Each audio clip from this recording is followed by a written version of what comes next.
Welcome to the Small Business Surgeon Podcast, the show where we dissect the businesses of top producers, examine their growth strategies, and share with you the bare bones of their success. I am your host, Samuel Smith, and I'm glad you're here. Let's operate. All right, hello and welcome again to another episode of the Small Business Surgeon. I'm your host, Samuel Smith. I want to thank you so much for joining us today, and I also want to thank our guest today, a good and a recent friend of mine, Mr. Steve Tinkle. Steve, thanks for coming on the show. Always glad to be here. Man, we have made friends here recently over the last year and a half, and we've actually become pretty good friends because Steve and I, we move in similar circles. Steve's self-proclaimed job title, as you can find him on LinkedIn, is Chief Doer. What exactly, Steve, explain to the listeners at home, what exactly is a chief doer there, mate? Well, every business has things that have to get done. Right. So somebody has to do them. And so I was working with a company once where we were looking at titles, and I don't really care about the title. It's more for external people than internal. Of course, yeah. But they said, well, what do you want on your title? And I said, let's just put what I do. And they said, what you do is you are the chief doer of business. So how do we make that into a title? And I said, well, I think you've got one. Let's just go with that.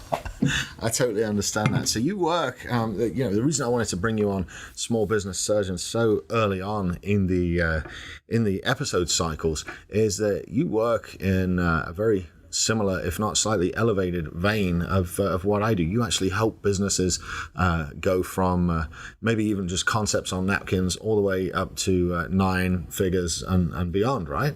Yeah, I've been very fortunate to be a part of some good business stories. You know, we've had ideas that were on napkins. One that was literally on a mattress of a bed that we transitioned into. Whoa. Did you find it on the mattress or did you write it yourself on a mattress? We actually stopped it from being on the mattress. We can get into that if you want. I mean... But, you know, sometimes it's just literally a concept or an idea, a seed thought, if you will. And then, you know, one business, we went from 0 to 1.9 million in 8 months. Okay. Which honestly was too fast. Yeah. They shouldn't have grown that quick. And there were a lot of problems along the way. But then, $23 million company once we worked with. And then some that go up, to over 100 million. But the basic concepts of what we do to grow a business are all the same. So in the famous words of the interviewer on Office Space, what is it that you would say that you do here? Yeah, that's a great question. I help businesses grow. Every business gets to a point where it's stuck. And that can be different reasons, marketing, people. Usually it has something to do with the people and the culture of the business. Right. If you get the mission and the culture right, the rest, if you're good about maintaining your culture, the rest usually will take care of itself. I'll help with strategy, accountability, marketing and sales, whatever we need to do to get the business healthy. Because one of my principles is that if it's healthy, it will grow. Absolutely. In nature. Yeah. So backwards is true as well, that if it's not growing, it's probably not healthy. So what do you think the most common fault that you find in businesses? Because with me, just starting out in my journey as a paid coach, I mean, I've been helping people for a long time, but just starting out in that journey, I'm discovering that pretty much everybody has the same set of issues, be it undefined goals, be it undefined core values. It doesn't matter what industry you're in. I'm seeing, as I'm coming out, patterns of issues. What patterns have you seen that kind of come up from repeatedly, and how do you address those with business owners? Well, it's a complicated question because as you're explaining that, like a lot of thoughts flush into me. Right. This is small business surgery. Yeah. So when you say patents, my first thought, are we talking about patent law or? No, that's a patent. Not small business with crayons, Steve. Right. The idea is to put complicated and challenging questions in front of my guests so they can impart knowledge. One thing I've learned, so just so you understand about me, my mission in life has been to demystify success. Okay. And then to be the mentor that I never had. And so in learning that and pursuing that, I do see a lot of patterns. And one of the things that I've learned is the most powerful thing in this world is a thought. Just one thought can change your entire world. Good or bad, it doesn't matter. So if you find that right thought, then it'll change your trajectory. So when you say, what is it about businesses that holds them back? A lot of times it's the thought process of the founder. I can agree with that. It gets in the way. It's the way that they think. And I don't want to be generic with your audience. We can, get into specifics if you want. Go for it, yeah. Sometimes it's a self-limiting thought or listening to other people. But there's also other things too that are more applicable. Like I would say, start with the end in mind. Stephen Covey said that a long time ago. So what is the goal of your business, and then work backwards? A lot of people get stuck doing the wrong thing. You'd be shocked how few people actually realize that. And it took me a long time to figure it out. It's like I always equate it to you want to go on a road trip, you're sitting there in the car, the tank's full of gas, but if you don't know your destination, you're just going to sit and go around in circles. It's true. And the thing, too, I want people to understand is you're the only one who can set that destination. You want to go to Hawaii or New York, it does not matter to me. Right. But if we're in Texas, then we need to start going a certain direction, but you're going to have to be the one to tell us. And, generically speaking, as long as we move in the right direction, we're eventually going to get there. But are we going to walk? Are we going to ride a bike? Are we going to get on an airplane? That depends on how you want to get there, too. The way I see it is the vehicle for the journey is initially it's your job, and then as you progress through your job and you change careers and you level up and you start your own business, that vehicle for the journey becomes the business. And you go from driving say a Nissan Altima all the way through driving a Mercedes and then all the way flying on a private jet. It's your business is your vehicle for the journey to get to where you want to go. It should be. And then honestly, the business is there to serve you as the owner. And so one of the first questions I ask people is, what do you want from this thing that makes it worth your time to put up with all the things that you're going to have to do to make this business what it needs to be? And sometimes I ask that question later because that's where I'm brought in. Someone asked me once, how come your clients are so messed up and broken? It's like, would you ask that question of a doctor? I mean, that's true. The nature of the business. I don't help people that don't have problems or who like everything is fine, everything's great. You would never come to me. The people that I've worked with and been fortunate enough to be involved with have two things in common, which is they're aspirational and they're frustrated. Right. So there's no aspiration. What are we doing? We're just, I'm going to help you be the same. That doesn't make sense. No, not at all. And if you got it all figured out or you're not frustrated, then you're not going to be seeking help. And so I would say in that, if you're aspirational, what is it that you're trying to do? What are you trying to create? Why are you doing it? And actually take the time to write that down. You see, what I found with a lot of people that don't do that, their biggest goal with starting a business is to just pay the bills, just replace their job. And then they'll come to me and they've been doing the same thing for 3 years and they wonder why they're not growing. I say, well, what was your goal? And they're like, well, we're just trying to pay bills. I'm like, well, are you paying bills? I'm like, yeah. All right, congratulations. You've succeeded. You're a success. You hit the goal you set. And most people don't think beyond that. And it's like a light bulb moment going off and you can see it behind their eyes. We're like, oh, shit. All I set out to do was pay bills, so that's all I've done. And when that was your thought. Right. And you fulfilled it. Oh, absolutely. So you are a success. You're successful at what you set out to do. And most people I've come across or that I've had the privilege of starting to work with haven't even laid that out. They haven't defined, what am I here for? Where am I going? Well, then that comes to motivation too, which, I think you need that.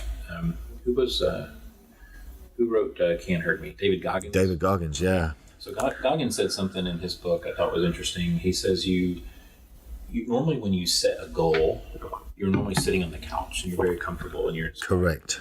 And then you actually go do the work, which does not usually involve sitting on the couch and being comfortable, and then you lose your motivation. Business is the same way. You may set a goal to do something, but then when the work happens, then you're like, where's your motivation? So I think you need to find that. Oh, I was talking to someone. Absolutely. And they wanted, I said, what do you want from life? And this wasn't a typical consulting type agreement. It was just a conversation. And for me, I cannot help myself from wanting to help other people. No, you're a natural at it. Yeah. So sometimes I have to get permission. It's like, is it okay if I speak into your life? And my specialty has been female entrepreneurs. Even though I don't market that way, it was never an intentional thing. It just kind of has naturally evolved like that. And so I was talking to her and I said, what do you want? And she said, honestly, I want to travel with my daughters. I want to be able to take them and do things with them that I didn't get to do when I was young. I said, that sounds like a great motivation for a business. Where do you want to take them? So then she told me this destination that she wanted to go to, a place that she never got to go to as a child. but to be empowered enough to take her own daughters by her own hand, the money that she made would be very rewarding as an experience. And I said, well, that sounds like a great motivation for starting a business. How much does it cost to do that trip? So we worked out the details of what it would cost. And so imagine for you, where's your ideal destination? You want to go to Australia? You want to go to Disneyland? Right. You want to go to Hawaii? But figure out the cost, and then we're going to work backwards and we're going to go make that money. If you don't write that down though, and commit to it, you'll just keep paying the bills. I would say take a piece of paper and draw a little thermometer and put the number at the top. And let's start filling up, because I want you to, and keep in mind, this is someone who's going to be starting the business technically from scratch. Yeah. With a goal of making a certain amount of money. You always used to see those. You always used to see those thermometers on the Save the Church Roof campaigns when I was a kid. I remember those. Yeah, for sure. But I like what you said about backing into stuff and starting with the end in mind, because when you look at a project or you look at a business or you look at a goal and say, hey, I want to do $1 million in revenue this year. $1 million that's a lot of money. You made it 1 year. Yeah, in revenue. $1 million in revenue is a lot of money. Can't be. But again, exactly. When you make it easier, when you break it down, you're like, well, that's just under $3,000 a day, right? So what if I can sell something that makes me $100 in revenue when I sell it? Well, I got to sell 30 of those in a day. Well, now it starts to get a little bit simpler. And that $1 million target that you're just daydreaming about, once you back into it and actually make a plan and realize, hey man, I've only got to sell $3,000 worth of stuff today to hit $1 million in a year, life suddenly it gets a lot clearer. Well, this is going to get into mindset too. Go for it. A lot of people will think about their business, and I tell you where I got stuck early on too was my passion. What is my passion? And so people want to do something that's in their passion, and so, which I got tired of that. It's like, honestly, if one other person tells me to follow your passion, I'm going to punch you in the mouth. It's like, give me a better, I don't know what my passion is, because I can be passionate about so many things. And so somebody said it differently, and then I recognized it. He said, what is it that you do for free that no one could stop you from doing? And immediately I was like, give business advice. Yeah. I see it just jumps off the page at me. And then I go tell you about it, because I want to help you, and I assume you want to know.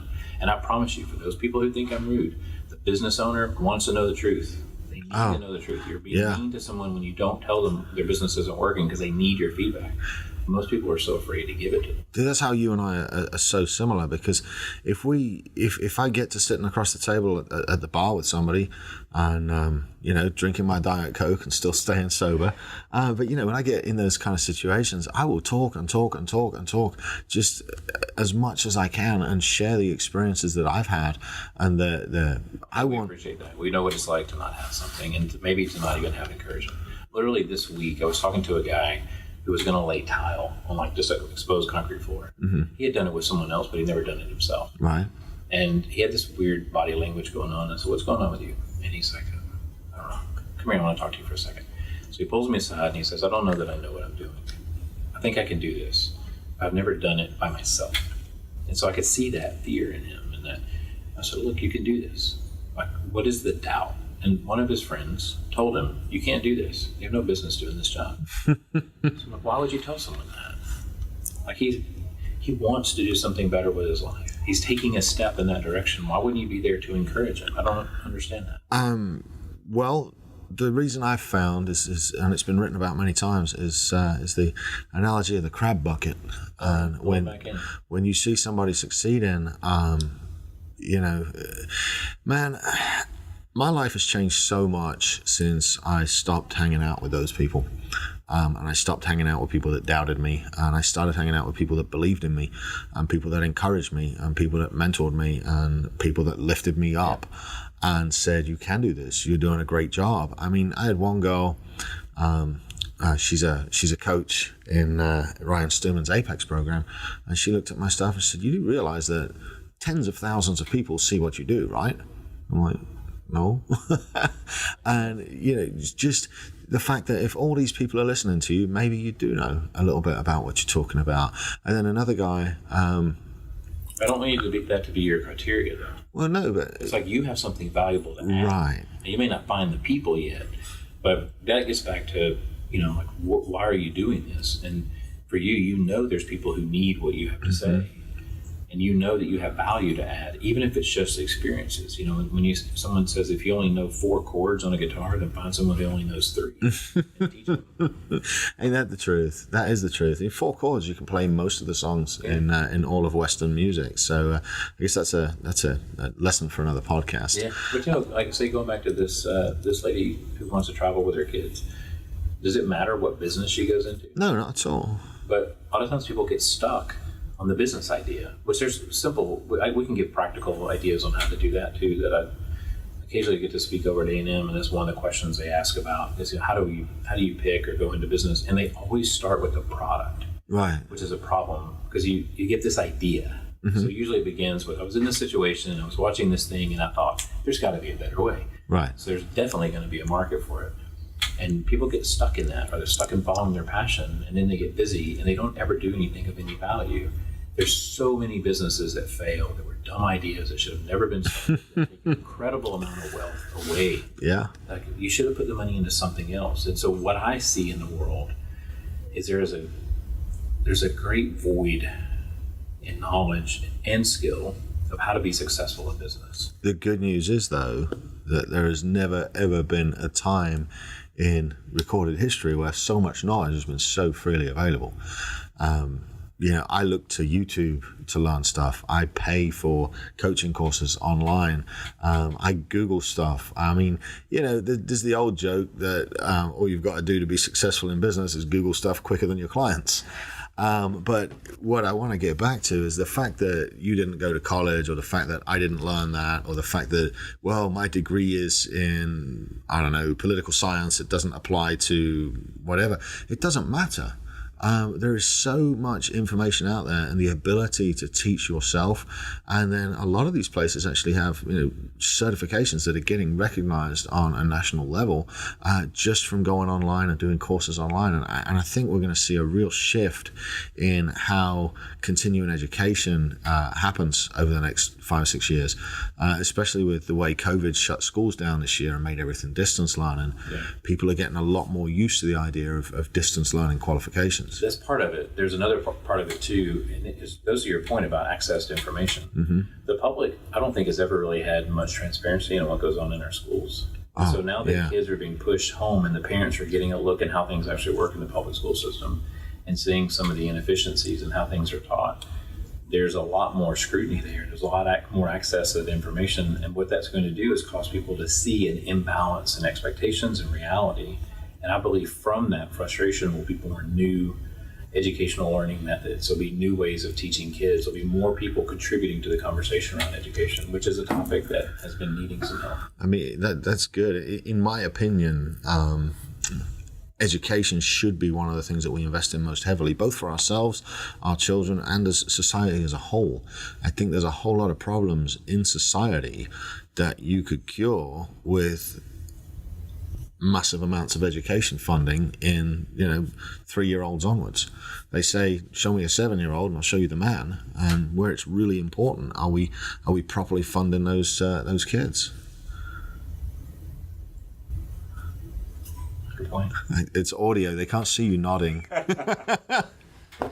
Yeah, so I mean, I think a lot of society's problems can be solved with education. But for me, whenever I want to learn a new skill set, podcasting, for example, or back in my internet marketing time, when I was learning internet marketing and learning how to become an advertiser and sell products online and all that kind of stuff, I bought courses. I paid for courses from people that were already successful in the marketplace doing that kind of thing. And I think that a lot of entrepreneurs overlook that. I think they think that they have to do it themselves, they have to know it all, and they forget that they've got this massive amount of resources that's sitting right there at their fingertips on Google and on YouTube especially. Yeah, and honestly, no matter what you're learning, there's always, different layers of it. On the surface, maybe everything is very visible and easily, like, hey, there's something I don't know. We used to show this graph to people at Seed Sumo when we would say, why should you work with us? A little pie graph. And a little tiny sliver that says what you know. There's another little sliver that says what you don't. You know that you don't know. But probably 70% of it, was what you don't know that you don't know. And if you were a Shrek fan, you would see that It's like the onion. You start to peel away the layers. Yeah. But then you realize nobody likes onions. Let's switch over and talk about parfaits. There's a whole parfait of knowledge that you can work your way down deeper and deeper and deeper, and you can go as deep in something as you want. But if you just get started, maybe you start with the whipped cream, make it nice and easy, and you can work your way down to the bottom. I fucking hate you. So he warned me before we started this podcast. He's like, I'm going to work a parfait analogy in here somewhere. And I've been sitting and wondering, how are we going to get to parfaits from business? But layers, very good. Very, very good. Well, bravo, sir. Bravo. So let me ask you this then, while we're going a little bit deeper into who you are. How did you become a coach? How did your career take you to the point where it's at now? Because now you drive your very nice car, and you wear your hoodie and your blue jeans and your Chuck Taylors, and you're kicking it, man. I mean, you've backwards hat. Yeah, I wasn't going to mention the fact that he is wearing a backwards baseball hat.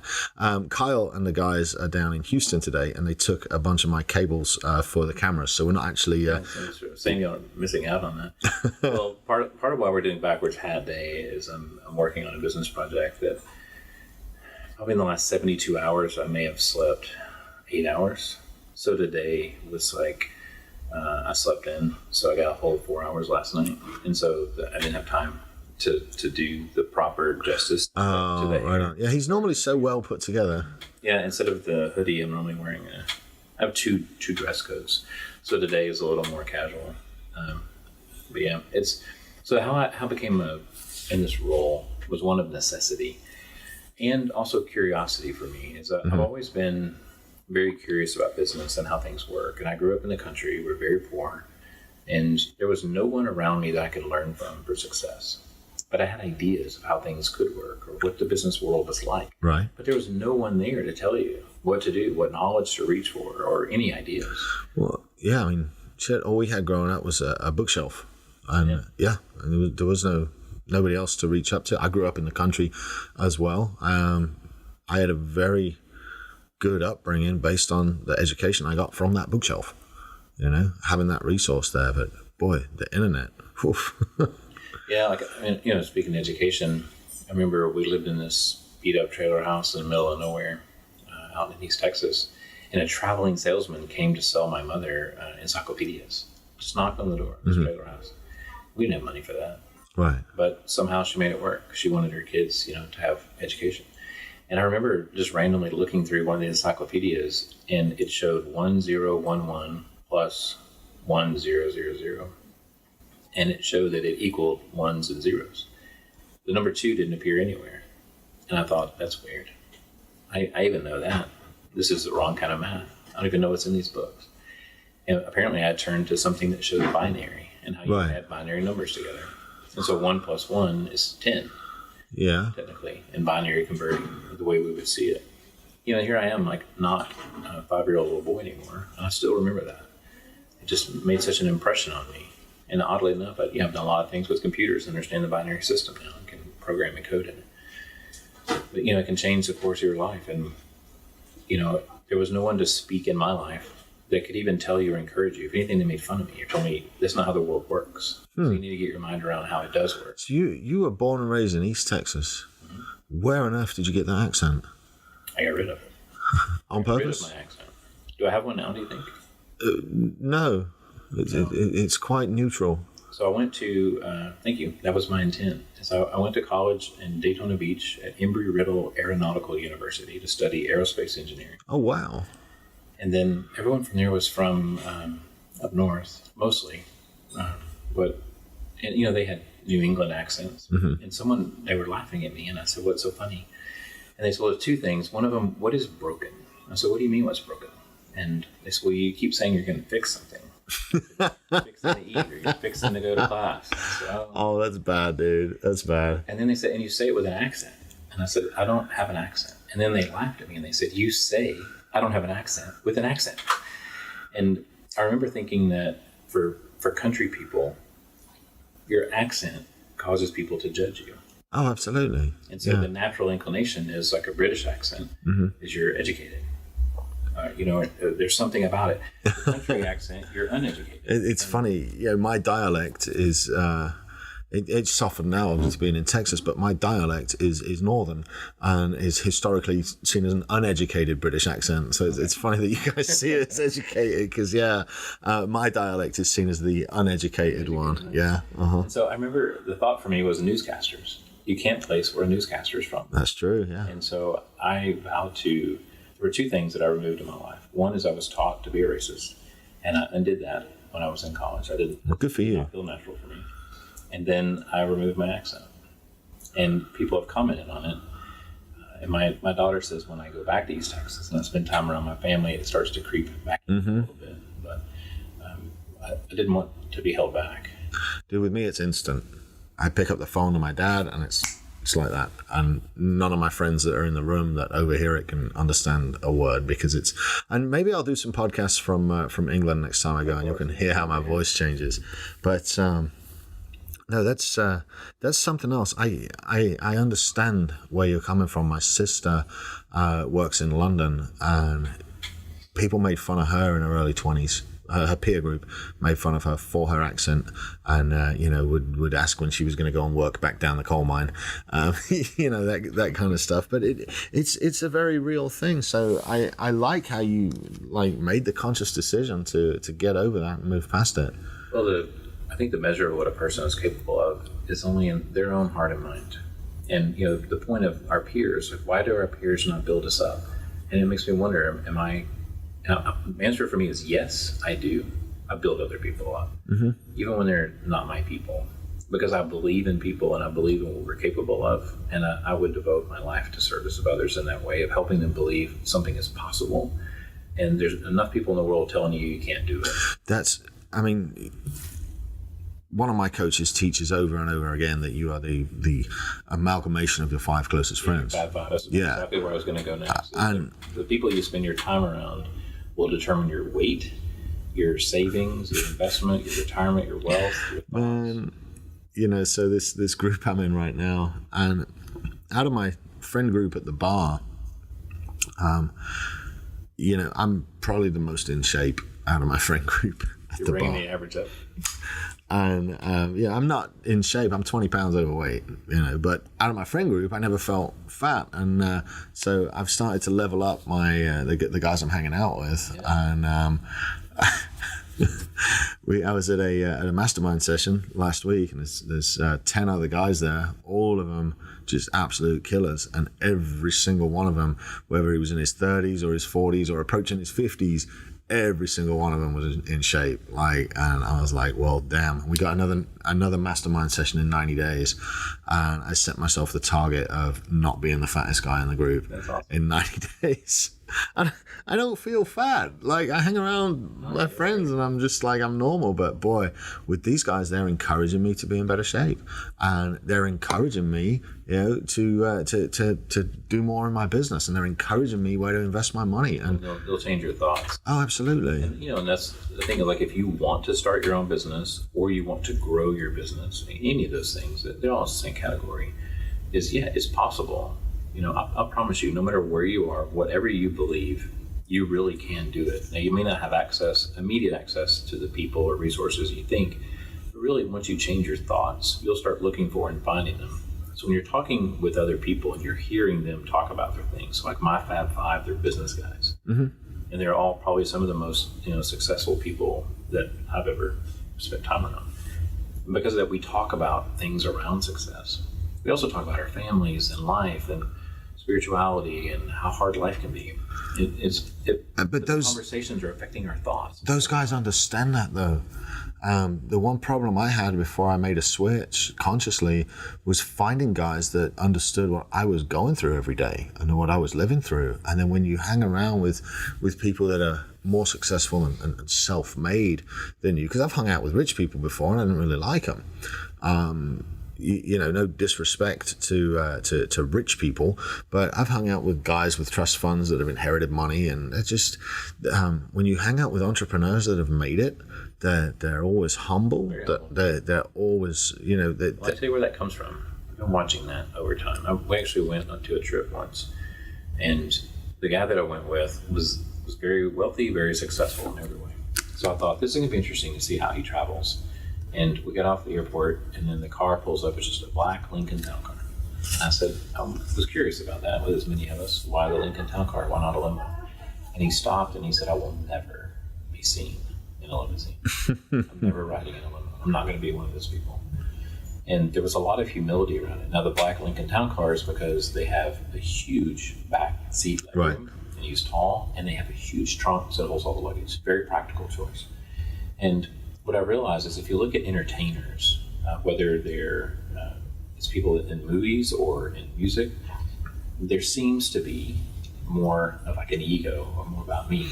Right. But business success, like I know people who are worth way more money than Jay-Z and Beyonce and all of them combined, and you'd never know it. Right. They dress just like us, they walk like us, they drive normal cars, they live in normal houses, maybe a little nicer, to be honest, but they're very humble. And so to me, the humility comes from the fact that they have tried their best to succeed and failed in every possible way. Yes. And you realize when you get beat down enough that you're not as good as you think, and you can only be great if you're around other people. And so the humility of seeing that happen drills it into you that we can only do that level of success if we're surrounded by other people who challenge us and encourage us and change the way we think and help us to believe is possible and then look for a way. You're absolutely right. Instead of telling us we're foolish for trying. You're absolutely right, Steve. And it brings up a point here. I was hanging out with one of the guys that I coach not even a week ago, and he was scared to step into groups of people that he perceived as higher up than him. And by higher up, I mean further along in the game. You know, nobody's higher up than anybody, but some of us have a lot more experience in the game. And this kid, he's mid-20s. And I said to him, I asked him, how does it feel when you talk to somebody that's a few steps below you or a few steps behind you, and you help them to accomplish something, and you help them get to the next level? He's like, I love it. It's great. I said, so when guys that are a couple of steps below you reach out to you and you help them, you experience that sense of joy and that dopamine hit from helping somebody out, right? He's like, yeah, right. I said, so take it from me, the guys that are 2 or 3 steps ahead of you experience that same dopamine hit when you reach out to them. Don't be scared to reach out. And it's great. Like, was it Planet Fitness is the one, the $10, they have like a no lunkhead alarm or something like that. Like if you drop weights, it has a sound thing that goes off. So they're basically kind of perpetrating this, what I would consider for the most part a myth, that just because people are in shape, like, big muscles and work out in the gym, that they're somehow they're not good people or they're arrogant. Every time I've been in a gym, and I'm not that guy, if you walk in and see me working out, you're going to come and ask my business advice. You're not going to ask me for advice about your physique or your workout routine, any of those things. You're going to ask me where the best donuts are. Right. You'll be like, dude, where'd you get those tacos at? What kind of beer do you drink for lunch? But any of the guys that are in shape, I have never, ever once been in a gym where either someone didn't offer advice or be immediately receptive, respectful when they're working out, of course, and saying, let me tell you about my journey. Let me tell you what I do, and been very helpful. So I don't like the belief, one, I don't like any kind of segmentation or judgment. I'm as anti-judgment as I've ever been. I love what Jim Collins said, it's autopsy without blame. To me, it doesn't matter who killed this thing. I want to know how. Was it poison or gas? Or was it a bullet? Just tell me what I need to do to stop this from happening. It's not about the person. And so the judgment and the delineations, especially against rich people or wealthy people, is like, why do you demonize something that you want to be? Right. Why don't you just go figure out and talk to those people about how to be successful? And every every hyper in shape person that I've ever met all has a story. I knew a guy that was a tremendous physique coach, model, pictures everywhere, thousands and thousands of followers on Instagram. And, 3 years before, he'd been 80 pounds overweight and depressed and suicidal. He was usually emotional or physical pain. Yeah. Even David Goggins, he was a fatty. Yeah, I've got several friends, 2 that I know for a fact are both, one is a active bikini competitor, one is an aspiring bikini competitor. I assume that's female. Well, Gary's a little bit strange, but But they both had stories of how after they'd had children, they felt miserable and they were out of shape and they were fat. So when you're in the gym looking to these folks that are just absolutely stunning now, most of them will share the story with you and they will help you rack the weights and get onto the next exercise. And it's the same with business. We want to share. We want to share our failures and share with you guys that, hey, it's not the end of the world when this goes bad. This is a lesson. Write it down. Ask yourself what we learned and perform that post-mortem at the end and see what happened. Debrief it for sure. Mm-hmm. Yeah, but definitely, speaking about that, like I put on some weight this year. It's been one of the hardest years of my life. Oh, damn. Being honest. And there was a time when early in the year, I probably lost 20. Somebody asked me what I was doing and to lose weight. And I think, I don't think you want this plan, quite honestly. It was an emotional weight that showed up in lack of appetite. Mm. I could went 10 days without eating because I was just wiped out. And then got my mind back, got my thoughts back around me again, got my feet under me again. And then, put back into work or put back into other things, trying to get back on my feet and helping other people, mm-hmm. And putting value back in the world. And then I flew in an airplane the other day and they said, we need you to step on the scale, get out how much you weigh. Oh, shit. So got to balance the length. Like, no, flying bigger airplanes, dude. You're not going to do that. So when I saw the scale, this is a public service announcement to all of your people. I just want you to know that COVID has affected our scales. Well, and they're all weighing heavier than they were before COVID. I think that's what it must be. That, and I thought we were all going to die, so I did eat those Oreos this time. Yeah. You don't want to save too many of those. And, I look back, I'm like, where am I? And the thing is, I'm off my goal. Mm-hmm. I have the goal. It's written down. And then just the mental, emotional energy has pulled me away from that part of my life. But because I have the goal written, I can remind myself, you have goals. Get back on that. And it's the same for business, is that somebody told me once, they said, I feel like I'm doing a bad job running my business. And I said, you probably are. And honestly, that shouldn't shock you. Mm-hmm. But if you'll tell me where you're doing a bad job, we can go fix that. And you can't do that without numbers. And if the numbers are present in your business and you can look at them and you can compare them against your goal and you can say, look, so yeah, I gained 20 pounds or I gained 50 pounds or whatever your number is, or I'm under my revenue target by $250,000, or I want to make $1 million. Break it down, man. Mm-hmm. Let's get the numbers. Let's measure it. Let's fall short. Let's be okay with that. If I can give one message, the things that I see the most that holds people back, it's fear. Oh, yeah. It's absolutely being afraid. And you can say, what I tell the kids, fear is what you feel. Courage is what you do. And just because you're courageous doesn't mean you're not afraid. Write that down. Say it again. Write that down. Fear is what you feel, and courage is what you do. I like that. Me too. Words of wisdom from Steve. Good job, man. Well done. To be able to use the word wisdom. I use it very sparingly. Very sparingly. It's hard-earned. Well, one of the things that's made the biggest difference for me in business and in fitness, because, last October, I tore my calf playing soccer, and I'd done a really good job of all of 2020 staying active. And I was about as lean as I'd been. I was down to close to 220, which I'm 6'4". I mean, I'm not totally out of shape at 220. And I tore my calf, and it just derailed everything. And then I can't walk, I can't go run. And I'm like, well, one slice of pizza won't hurt. And I was like, well, 6 slices of pizza won't hurt.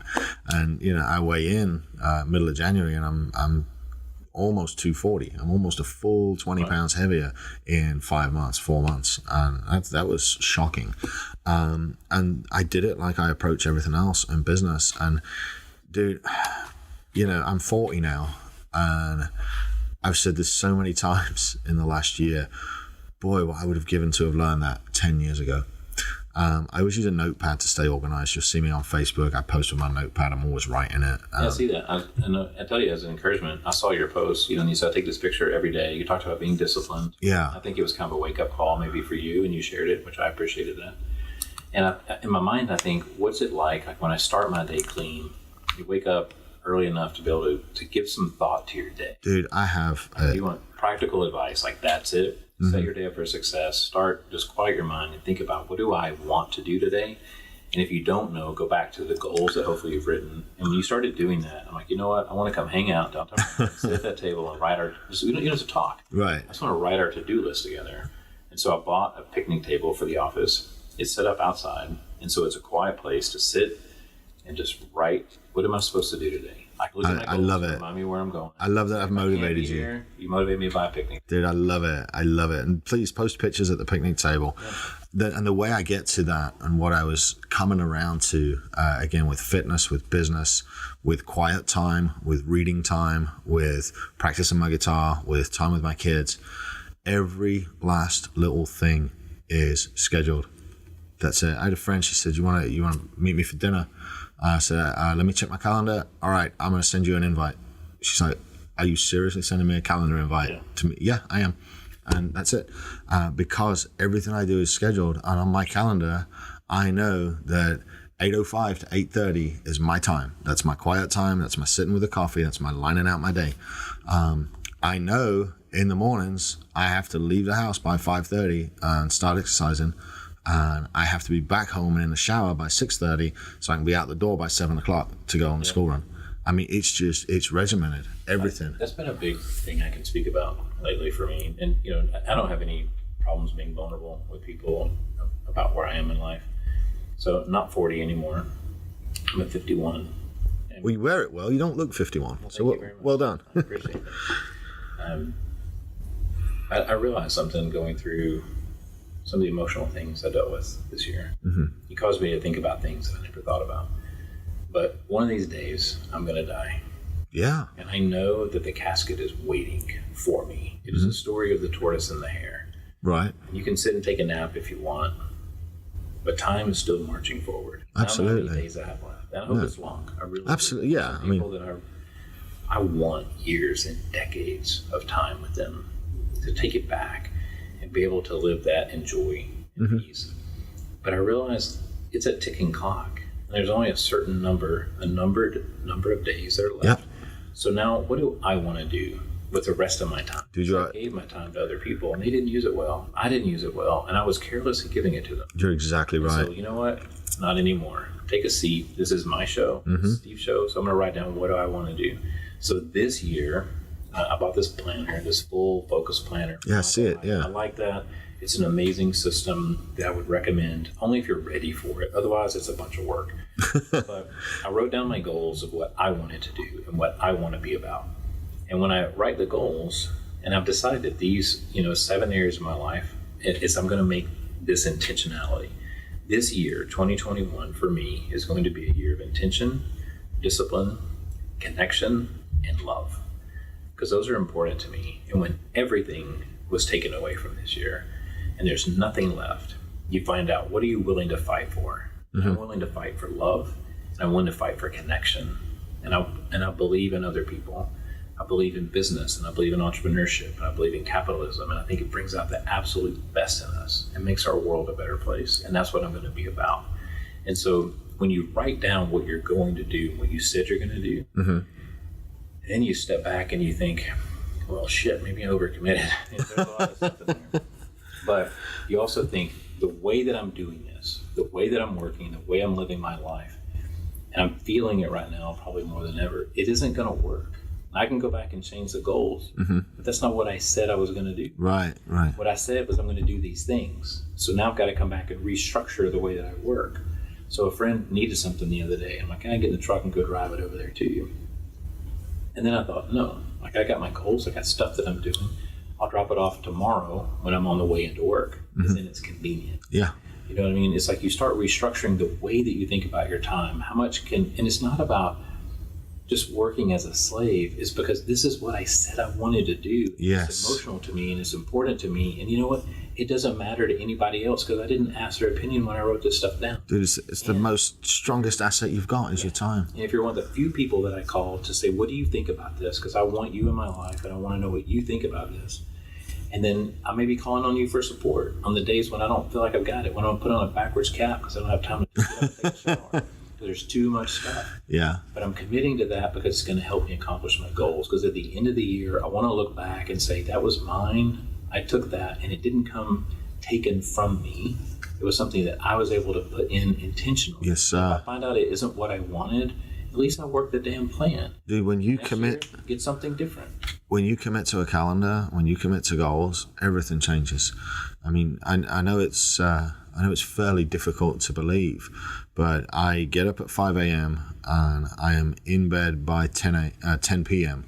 10:15 at the latest if there's something good on Netflix. But every last little bit of my time is scheduled right up to 9 o'clock at night. So how much are you willing to sacrifice sleep for your goals? Or are you? You know, I've done that in the past, and what tends to happen is I'll run flat out for 10, 12, 15 days, and I'll just sleep a day straight, and I'll lose a day. I'm back to 3 to 4 hours a night, and that's one of the things that I'm realizing that I'm not creating enough time for that. I don't feel like that does me any good. I think what's best for me is to just, as long as I get 6.5 to 7 every night, I'm fine. What I find when I do the 4 to 5, I've not really done a 3 to 4 in a while, but I've definitely done a few 4 to 5s. What happens when I do the 4 to 5s and I go like fuck as hard as I can, I'll make it 10, 12 days, 15 days. You know, you don't take a weekend, you just hammering stuff out, and then that's it. I'm done. I have to stop, and I will sleep. Like, it doesn't matter if I set an alarm or not, I'll sleep till noon. You know, I'll go to bed at 9 o'clock and I'll just sleep right through 14, 15 hours. And I much prefer to optimize my schedule to get as much done in that 17 hours that I'm awake. So you feel like if you maximize your day, then you're... I prefer to maximize that 17 hours. I mean, it's like when you come on a podcast, you know, I sent you a list of dates that were available. It's all set up in my calendar. You just pick the day and click the link. Yeah. You know, I didn't have anything to do with it. I just know that at that point in time, I'm going to be there. Now, if I'd looked this morning and there was nothing there, I've got plenty of work that needs to be done that can go into this. But I do my auxiliary work after the gym while dinner's in the oven cooking, and I'm sitting on the couch and I'll have my laptop out, and that's when I'll do auxiliary work. And if I get to catch up and nobody comes in for a podcast one day, then I've got that. What do you consider auxiliary work? Anything that I don't get done during my work day that I don't want to kick to the next day. Right now I'm looking for an integrator for Media Foundry. It's either going to come internally, we're just testing a few things out, or it's going to come as an external hire. So you view yourself in the visionary roles? Oh, absolutely. Yeah, I'm definitely the visionary, the pusher. And Leaders are hard to find. There's so much trust that goes in that role. But I'm trying to slowly remove myself from the Media Foundry ecosystem. They're doing okay. I can step away and step back, step away and step back. But I'm responsible for a lot of the creative direction. Not making the content, not any of that, but actually the conversations with the clients, the structuring of, you know, what this is going to look like, or what that's going to look like, or, you know, for case in point, we've got a client that we're having to record a bunch of testimonials for. We're redoing their website, and it's a case of, what do you want your website to do? Not what you want it to look like. What do you want it to achieve? What do you want it to do? Because the problem I had with Media Foundry, you know, we were just a video company. We were doing fine until COVID hit, and then we got to pivot. And when we pivoted, you know, we had just like national advertising accounts with national clients, and they come and they say, we want a video, make us a video. So we make a video, no problem, because they already had their distribution networks, all their channels set up, all their social media, everything. We were just providing content. We were a content provider. And what happened when we pivoted was, you can make a video for somebody, but if they don't have the right online distribution channels, if they don't know what they're doing with the video, or if they don't know what the video is for, you just spend money. They just spend. There's go back to that, because you said there's no return. Said it really well. A lot of people get stuck in their website. This is just a practical tool for businesses that have, trust me, any size. It doesn't matter how big you are. This is a good pro tip for you. Stop looking at your website for how it looks. Yeah, what does it do? What is the goal of every website? For me, it's conversion. Yeah. And my first goal was I want to convert 4% of any traffic coming to the website to what? Leads. You see, for me, I'm a little bit different on that. I know it takes several visits to convert to a lead. For me, I think the real purpose of the website is data capture, data acquisition. Yeah. And you're a little further down the line, you know. But if we can even just get a tracking pixel, going as out. soon as you start to measure it, my next question is, do you have the ability to measure traffic to your site? Which is like at 4%, I either want a phone call or a form or an email or something. I want some kind of conversion. Yeah. And when you realize, like, I've had professional marketing companies come and tear up my websites and put them back together the way they want it done. Like, you don't understand. I've optimized all this. It already converts. And so they'll make a little tiny change where a button goes or the wording of something, and all of a sudden the conversion rate gets cut in half. And it's like, that's not what I'm asking you to do. Go back to the goal. The goal is this thing either collects data or it clicks a button or you give me information, something, tell me something that I want it to do. And then when it doesn't do that, which it usually won't, sit around with your friends or your partners or your coworkers and you say, here's the goal of this page. It's falling short. What's one thing I could change to make it better? Right. And then immediately watch the ideas flow towards the goal, not towards a bunch of independent ideas. And that's the thing. Most people, when they put a website up, they just want a website. They don't even stop and think, it's an online digital brochure. Why are we doing this? And really, for me, there's a difference between websites for static business cards, like literally just like you said, an online digital brochure. And some clients want that. But the majority of clients don't understand that the website is to be used as a lead gathering tool. And you can actually write a website and set it up to where you are keeping the attention of the visitor. And people only get on the internet to do a couple of things. Like they either want to be entertained or they want to be educated, or they want to be engaged. But for the most part, when you're looking at a website, it's because you want to be educated as to what it is that I need to do to engage with this company. Like, there has to be a reason for you to engage. There has to be a reason for you to click. And the majority of companies that bring me in, I look at their website and it is literally just a poorly formatted, poorly put together, static business card that's designed to be viewed on a desktop. When 80% of web traffic now is mobile. And there's no call to action. There's no desire to acquire data even. So we found, like, going back to where we were at, Media Foundry and me stepping out of it. Yep. We're bringing more and more work to Media Foundry from asking the why.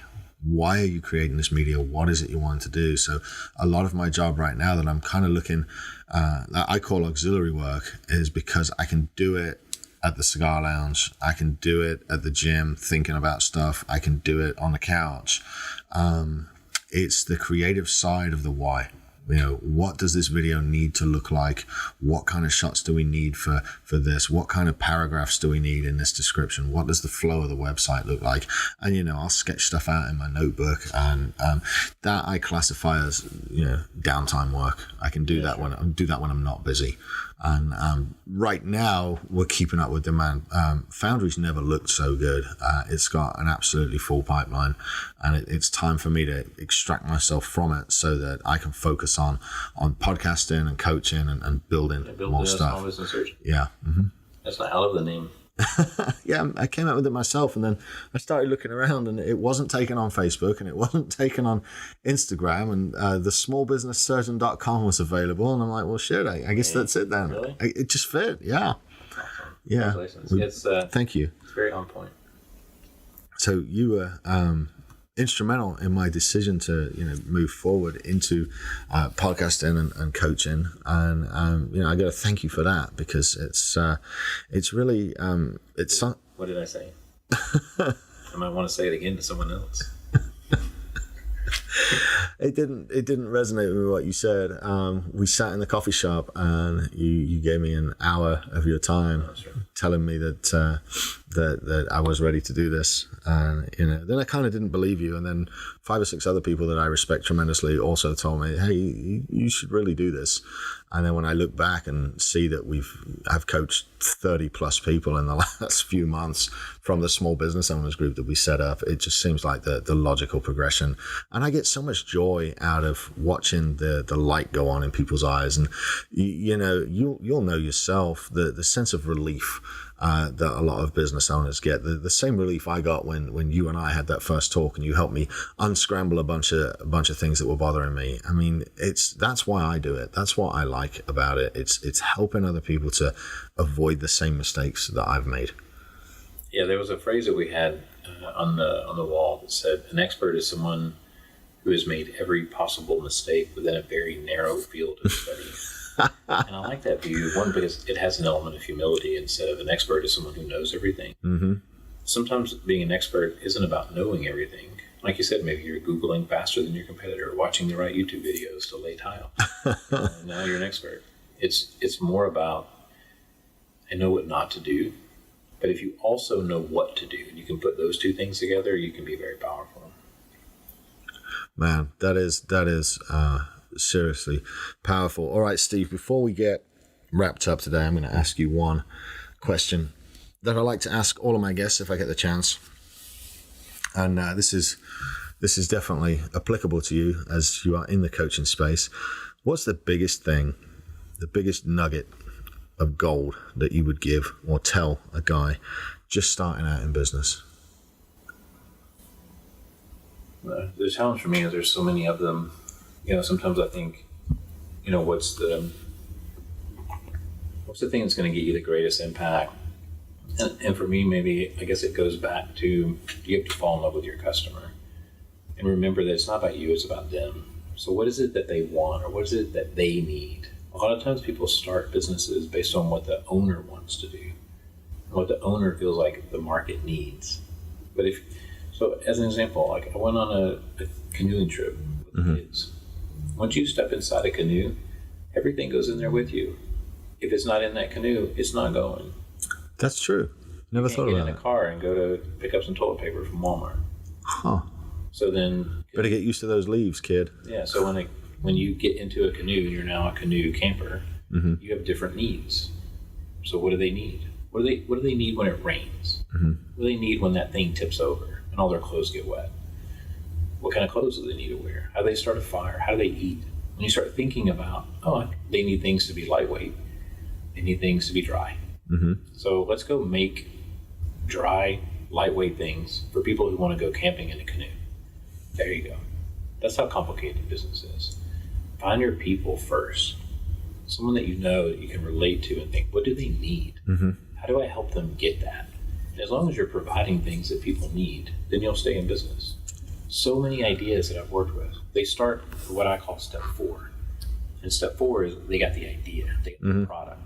And I have to go try to find out the people who want it and why it doesn't matter. It's like, what if you chose wrong?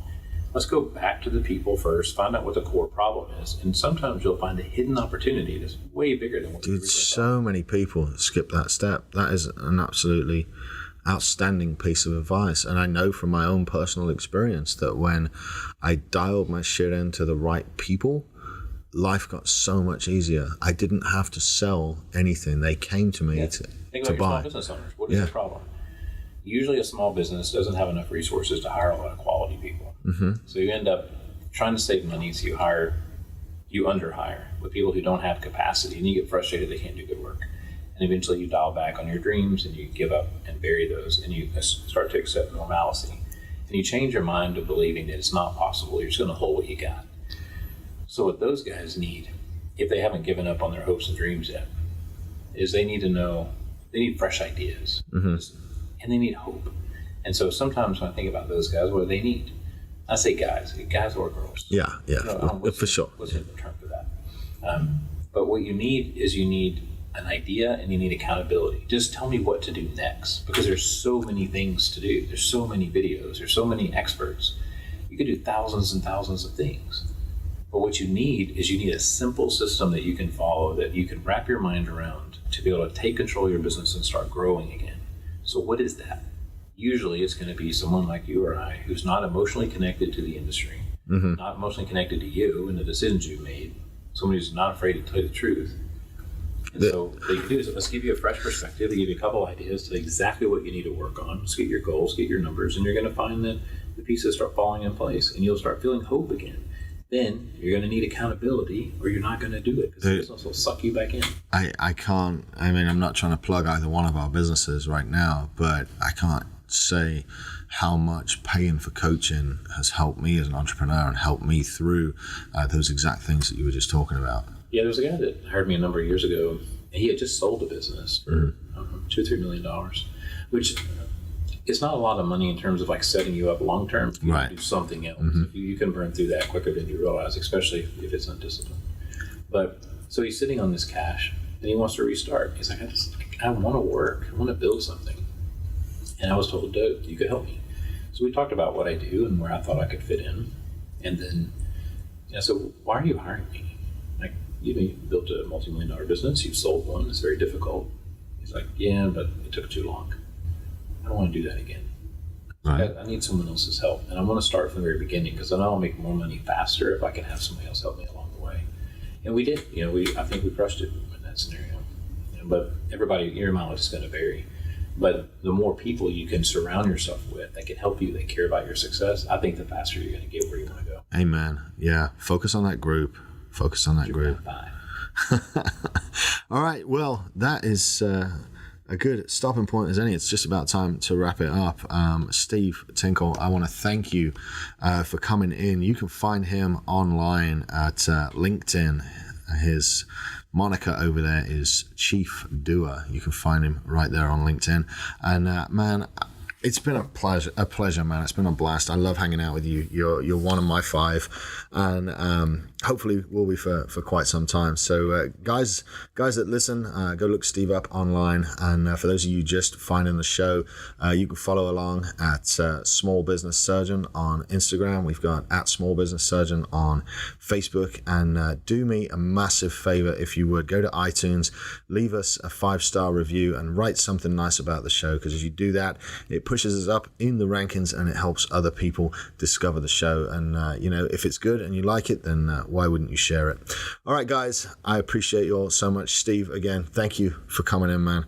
And we will see you all same time next week for another episode of Small Business Surgeon. You'll be good and stay safe. This has been the Small Business Surgeon podcast. If you made it this far, you clearly liked it. So go on iTunes and leave us a 5-star review. This helps people find the show and spread the good word. Share it with friends and follow us at Small Business Surgeon on Facebook and Instagram. Thanks for tuning in, and we'll see you for your follow-up next week. The Small Business Surgeon was recorded at Texas Media Foundry in downtown Bryan, Texas. Check them out at txfoundry.com.